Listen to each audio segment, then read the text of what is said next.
Today, we'll be chatting with Galina Roofener, who will be teaching a specialty class during our conference this year. Galina, thank you for talking with us today. This year, during the Fsoma Acupuncture and Asian Medicine Conference, you will be teaching adverse event identification, mitigation, and reporting guidelines. Can you tell us what inspired you and led you to create this class? Yes, definitely. It was experience of working in the Cleveland Clinic. I was one of the first acupuncturists to be privileged to provide full spectrum, custom compounded traditional Chinese herbal medicine to our patients. But before it had to happen, we had to institute completely new program. Anything from accreditation to selecting the vendors to establishing the exactly procedural component of that. One of the problems which always exists in our medicine, especially in herbal medicine, it's lack of safety data, especially produced by research in the United States. So I was fortunate to be trusted by my superiors, but one of the goals of my work was literally to create a system of understanding what is an adverse event in traditional Chinese medicine and recording of the adverse events. We did produce some of the research. So with the research, it's also included an assessment of the causality of those adverse events. So that's what prompted me literally to create that class and write a big paper, which hopefully soon to be published. Thank you. Wonderful. And is this primarily an herbal class? No, it actually includes an acupuncture as well, because working on medical records, which is so important for hospital practice, and especially working in Ohio, we built Medicaid, which included regular audits.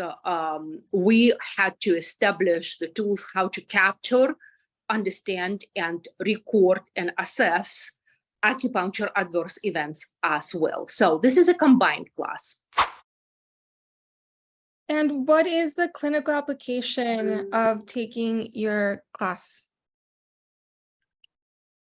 The most important which we need to understand is how to protect ourselves legally, first of all, and capturing an adverse events includes that. Mitigation of those adverse events, how you investigate what has happened, how you record what has happened, how you really assess whether herbs at fault or not.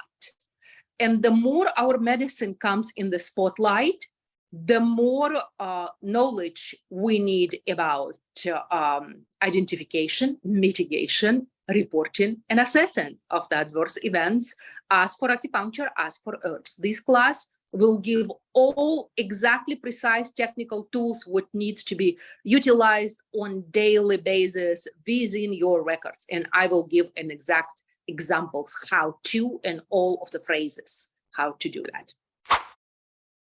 Wonderful. And what are the benefits outside of the clinical applications? What are the benefits of this class that you're going to be teaching? In order to ensure the future for our profession, we need to produce the safety data on large scale. And if acupuncture is a little bit fortunate and we have an MDs doing a lot of research on acupuncture, therefore we have research papers which capture adverse events associated with acupuncture, and safety is well established. With herbs, not so. The only country in the world which collects adverse events on government basis is Taiwan. No any other country does that. In United States, we're even less fortunate. We not necessarily well accept foreign done research.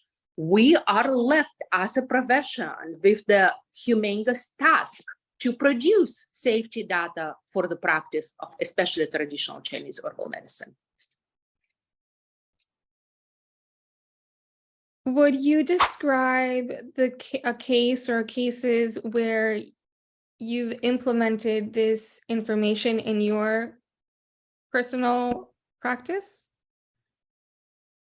So one of the cases probably struck me the most. It was a case of severely elevated liver enzymes. The patient was with well-established gluten sensitivity. And in Cleveland Clinic, to produce the safety data, specifically, we were collecting complete metabolic panel before we start herbs to identify that liver and kidneys can process herbs, and there will be no problem with that. So in that patient, at the routine lab draw, after 3 months of the herbal intake, we had a severely spiked liver enzymes. Of course, there was an investigation, and then it's happened. I panicked. Absolutely, honestly, I panicked. I didn't know what to do. I ran to my medical director thinking, oh, that's it. Now they're going to close the program. I have hell no idea what has happened. I have hell no idea how to process with that, what to do. Then I got to him. He said, oh, relax. I have few of those every day. So here is what you need to do. And he laid every single step on the way how to. That's what I'm going to do for you in the class, how to.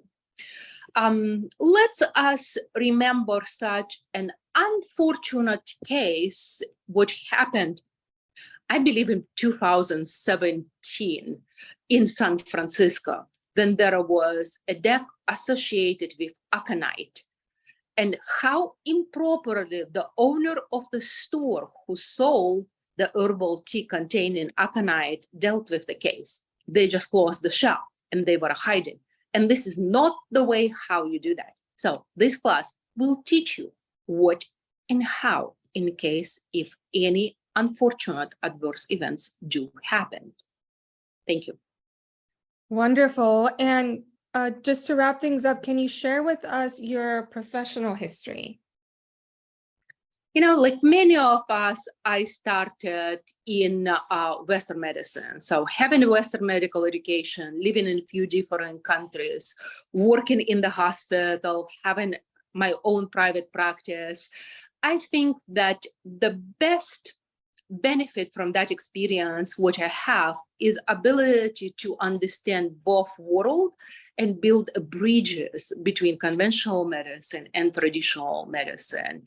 For we could communicate, and our traditional medicine would have a nice ground stand within domineering biomedical model of medicine in the United States. We just need to speak on the same language and have the standardized procedures of safety and documentation.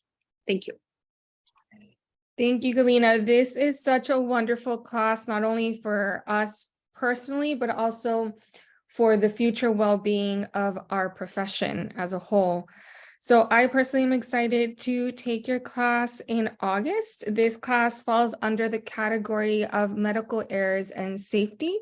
This is a 3-hour CEU class, and it will be taught on Saturday, August 26th at 9 a.m. in person at Fort Lauderdale Beach. So I hope all of you can join us. You can register or learn more at www.fsoma.org/2023CON. We will see you there in August. Thank you so much, everyone, for joining us.